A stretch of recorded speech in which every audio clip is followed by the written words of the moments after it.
इतिहास में न जाने कितने ही विजेता आए और गए, लेकिन कुछ नाम ऐसे होते हैं जो सिर्फ जीतते नहीं, वो इतिहास का रुख हमेशा के लिए बदल देते हैं। एक ऐसा ही नाम था मोहम्मद गौरी का। आज हम उसी की कहानी को समझेंगे जिसने यहां एक ऐसे साम्राज्य की नींव डाली जो सदियों तक चला। हाँ, महमूद गजनवी का नाम तो सबने सुना है। वो आया, उसने लूटा और वो चला गया। लेकिन उसके बाद क्या? उसके बाद कौन आया? एक ऐसा शख्स जिसका मकसद सिर्फ लूटना नहीं था, उसका मकसद था यहीं बस जाना, यहीं पर राज करना। चलिए आज उसी की कहानी में थोड़ा और गहराई से उतरते हैं। तो ये कहानी शुरू होती है एक इंसान से। नाम था शिहाबुद्दीन। जी हां, यही वो नाम है जिसे दुनिया बाद में मोहम्मद घोरी के नाम से जानने वाली थी। और हम देखेंगे कि कैसे एक छोटे से प्रांत का शासक गजनी के बड़े सिंहासन तक पहुंचा। तो सवाल उठता है कि यह मोहम्मद गोरी था कौन आखिर? असल में उसका असली नाम था शिहाबुद्दीन। जरा सोचिए, एक तरफ विशाल गजनवी साम्राज्य और उसी के अंदर एक छोटा सा पहाड़ी सा प्रांत था गोर। वो वही का शासक था, शंस बनी वंश का। कहने को तो वो उस वक्त एक छोटी सी कड़ी था, पर उसके इरादे, उसकी महत्वाकांक्षाएं वो बहुत बड़ी थी। और फिर आया वो साल जिसने सब कुछ बदल दिया। साल 1173। ये वो वक्त था जब गोर का वो छोटा शासक अब गजनी के ताकतवर सिंहासन पर बैठ चुका था। ये सिर्फ एक कुर्सी का बदलना नहीं था, ये एक पूरे नए दौर की, एक नए युग की शुरुआत का इशारा था। अच्छा, अब गजनी का तख्त तो मिल गया, तो गोरी की नजरें फौरन टिक गईं हिंदुस्तान की दौलत और जमीन पर। लेकिन भारत को जीतना ये कोई आसान काम थोड़ा ही था। उसे बिल्कुल अंदाजा नहीं था कि उसका सामना कैसी कैसी चुनौतियों से होने वाला है। और तो और, एक बड़ी हार भी उसका इंतजार कर रही थी। घोरी ने अपने कदम ना बहुत सोच समझकर आगे बढ़ाए। देखिए, 1175 में उसने मुल्तान पे कब्जा किया। फिर 1182 आते आते पूरा सिंध उसके कंट्रोल में था। सब कुछ बिल्कुल प्लान के मुताबिक जा रहा था। उसे ऐसा ही लग रहा था, पर कहानी में एक ट्विस्ट आने वाला था। उसे एक बहुत बड़ा झटका लगने वाला था। साल था 1178। गोरी का सामना हुआ गुजरात के शासक मूलराज द्वितीय से। लेकिन असली टक्कर तो उनकी मां वीर रानी नायका देवी से थी। उन्होंने खुद सेना को लीड किया और जानते हैं क्या हुआ? उन्होंने गोरी को ऐसी शिकस्त दी, ऐसी हार दी जिसे वो शायद ही कभी भूल पाया होगा। इस एक हार ने गोरी को बहुत बड़ा सबक सिखाया कि अगर हिंदुस्तान जीतना है तो अपनी रणनीति, अपना तरीका बदलना ही पड़ेगा। तो गुजरात की हार से गोरी ने सबक तो ले लिया था, उसने अपना रास्ता बदल दिया। अब उसकी नजर थी उत्तर भारत के दिल पर। और बस यहीं तराइन के मैदान में इतिहास की वो दो लड़ाइयां लड़ी गईं जिन्होंने हिंदुस्तान की किस्मत हमेशा हमेशा के लिए तय कर दी। तराइन का मैदान ये गजब के उलटफेर का गवाह बना। 1191 में पहली लड़ाई हुई।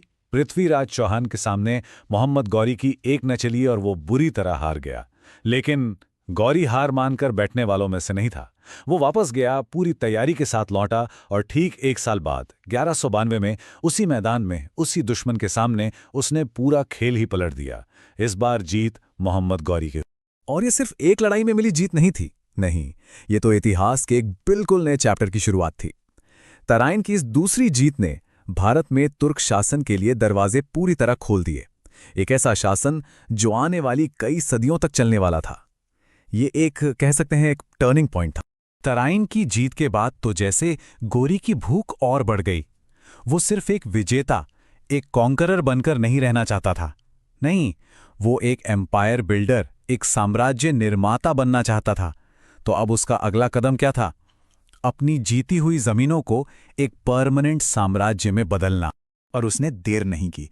ठीक 2 साल बाद 1194 में उसने कन्नौज के ताकतवर राजा जयचंद्र को भी चंदावर की लड़ाई में हरा दिया। और इस जीत का मतलब क्या था? इसका मतलब था कि अब गंगा यमुना का जो पूरा उपजाऊ इलाका है वो उसके कंट्रोल में था। मतलब उत्तर भारत पर अब उसकी पकड़ एकदम लोहे की तरह मजबूत हो चुकी थी। पर एक सवाल यहां जरूर उठता है, गोरी तो हजारों मील दूर गजनी में बैठता था, तो उसने भारत पर कंट्रोल रखा कैसे? उसकी स्ट्रैटेजी बड़ी कमाल की थी। वो क्या करता था, वो इलाके जीतता और फिर वहां का सारा एडमिनिस्ट्रेशन, सारा प्रशासन अपने सबसे भरोसेमंद सिपहसालार कुतुबुद्दीन ऐबक को सौंप देता था। वैसे तो ऐबक टेक्निकली उसका गुलाम था, पर असल में वो उसका सबसे भरोसेमंद जनरल था। कह सकते हैं कि गोरी ने एक तरह का रिमोट कंट्रोल एम्पायर बना लिया था। लेकिन गोरी सिर्फ एक विजेता ही नहीं था। उसके शासन के कुछ हिस्से ऐसे हैं ना, जो आज भी हिस्टोरियंस को, इतिहासकारों को हैरान कर देते हैं। चलिए अब उसकी कहानी के आखिरी चैप्टर की तरफ बढ़ते हैं, उसकी मौत और वो विरासत जो वो अपने पीछे छोड़ गया। एक विजेता के तौर पर तो हमने उसे देख लिया, पर एक शासक के तौर पर, एक रूलर के तौर पर गोरी कैसा था? इस सवाल का जवाब छिपा है एक सिक्के में।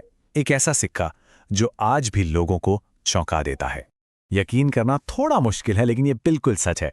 गौरी ने जो सिक्के चलाए, उनके एक तरफ तो इस्लामी कलमा खुदावा था, और दूसरी तरफ थी धन की हिंदू देवी मां लक्ष्मी की तस्वीर। अब ये क्या था?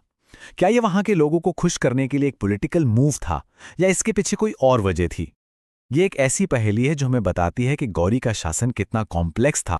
वक्त आगे बढ़ा। साल आया 1205। गौरी एक बार फिर हिंदुस्तान लौटा, पर उसे क्या पता था कि यह उसका आखिरी सफर होने वाला है। लेकिन किस्मत ने कुछ और ही सोच रखा था। 13 मार्च 1206 खोखर विद्रोहियों ने अचानक उस पर हमला किया और उसकी हत्या कर दी।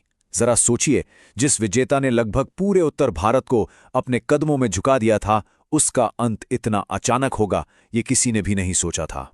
उसके बाद उसके शव को दफनाने के लिए वापस गजनी ले जाया गया, और गोरी की मौत के साथ ही उसका बनाया साम्राज्य बट गया।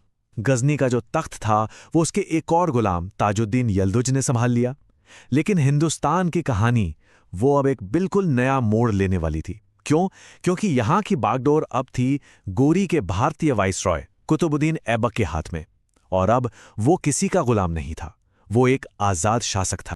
और बस यहीं से एक नया सवाल खड़ा होता है। गोरी तो जा चुका था, लेकिन उसका वाइसराय कुतुबुद्दीन ऐबक अब एक आजाद शासक था। तो गोरी की मौत के बाद भारत का भविष्य किसने तय किया और कैसे तय किया?